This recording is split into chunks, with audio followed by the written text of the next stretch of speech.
Hello guys, this is Aloysius Anderman here, or Alex Julian, and I'm going to have a show with you called The Soda Jerk Show.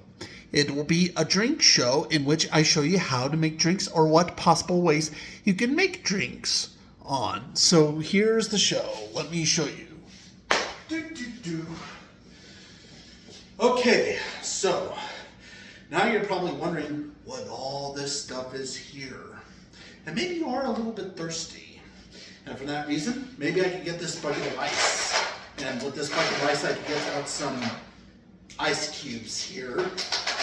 And let me show you the ice cubes in person. Like, I'm a soda jerk, like in the traditional sense.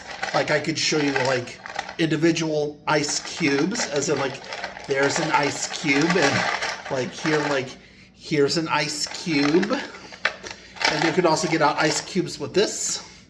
And why don't we start off with having something to drink, for me at least. Why don't we pick a cup? Now, you can look at this table, and you can definitely see that there are different sizes of cups. So, for example, would I want a cup like this one, like this, a glass? Well, it's Valentine's dated. It's Valentine's Day dated, so it's not the right holiday. However, it can still be sweet, even if it's still a little bit too small for this occasion, because I need to show you how to really make a soda with earnestness and honesty for your treats and for your rights to having a good drink and having good treats. And so, let's get into the ice cubes of the soda jerk craft that you can do at home. And it's also a hobby, because after all, with your hobby, you obviously can do that, right? With your hobby, you can easily do this. It's very easy. So, how about we do this kind of glass? This kind of glass. Let me show you. I will do this kind of glass because, as you can see, it's similar to A&W's classic glass of root beer. And definitely, if you know what A&W is in the Wild West, I congratulate you. You are probably a very big soda fan. So here's to you on that. And with this soda that I have here, why don't I put in some ice? Like I could put in ice like this, or I could put in ice like this, and ice as so. Putting in more ice, and make it go faster. I could put in ice from here, and there we go. As you can see, that is the old-fashioned way of getting ice into a mug. Now you're probably wondering, what should I put in this mug? Well, let's do some sampling. Well, it's not good to have nothing but soda, you know? Like, I know you're probably tempted by this common demon in the West, Diet Pepsi. But hey, there are other drinks in the market, right? Like, you could get something like cream soda. You could get something like Diet Grapefruit soda. You could get something like Mountain Dew Frostbite. There are different ways that you could have your soda jerk hobby and craft at home for mixing drinks and performing your drink rituals. And so, why don't we get this guy here, and put in our favorite drinks to mix for the soda jerk hobby. So let's see. How about some orange juice? Did you know that you can mix orange juice into soda?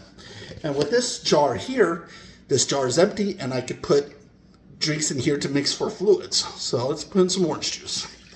Like that. Just on the tab. Not with exact measurements per se, although I can recommend maybe measurements with tools such as this measurement of a cup, and this measurement of a teaspoon, and this measurement of a can opener, because measurements can help you make really good soda.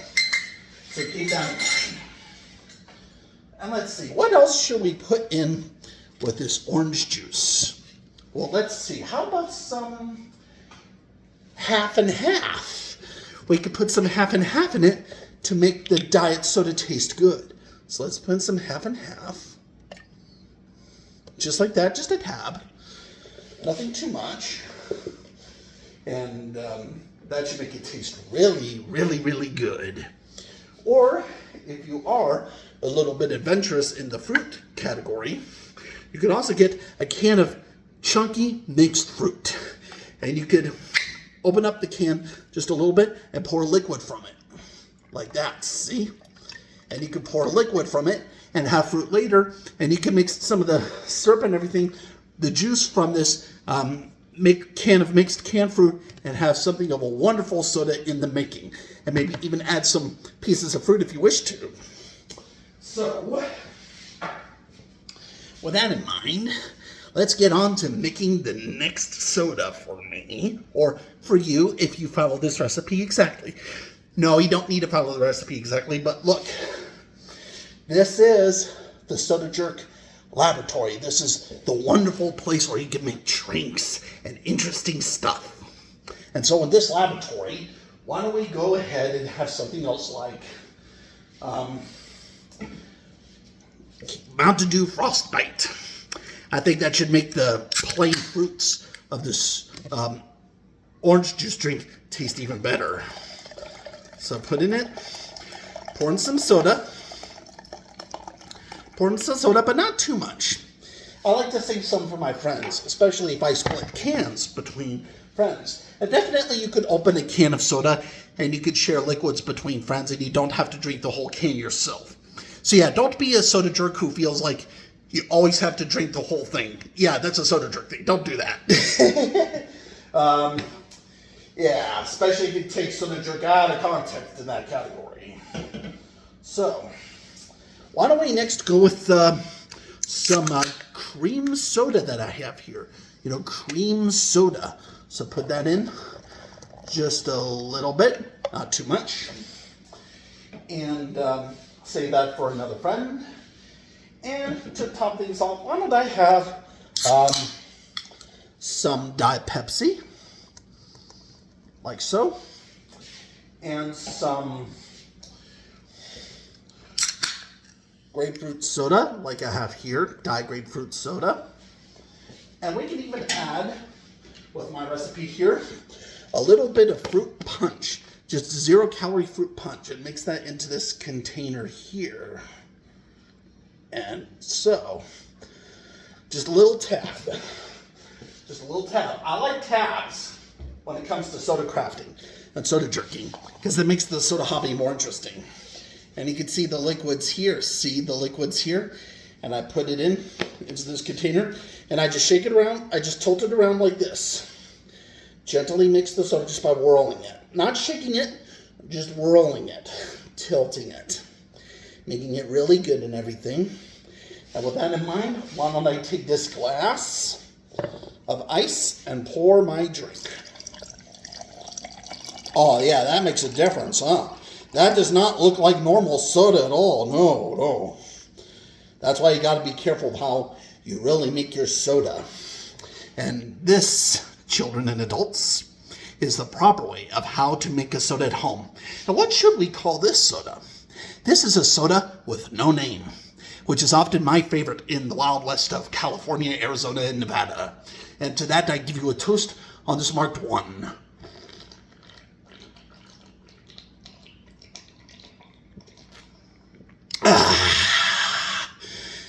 And that is how you make a wonderfully fruity, crispy, brisk, melty, smoky, rusty, good old soda.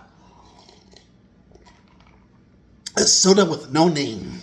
Maybe I should call it the AJ style. But you will have to recount what I just did, because I often did no exact measurements. Because soda jerking is not an exact science, as you can see. And with that on my note, this is my Soda Jerk laboratory here.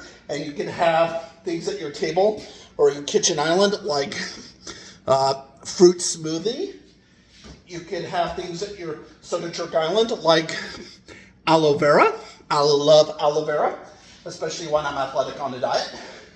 And you can have even more fruit by getting maraschino cherries.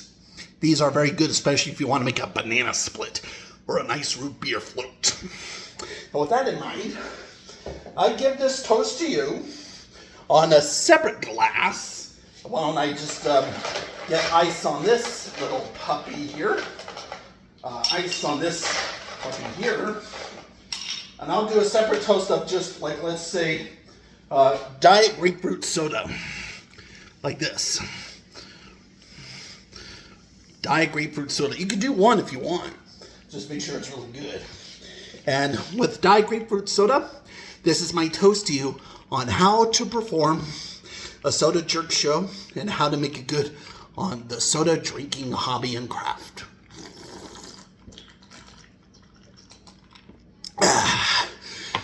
That's all, children. That is how you make a good soda at home, including with this special guy here. That is how you do it. And you can be healthy with orange juice, grapefruit, and a lot of mineral water with sparkly stuff. You take care. God bless.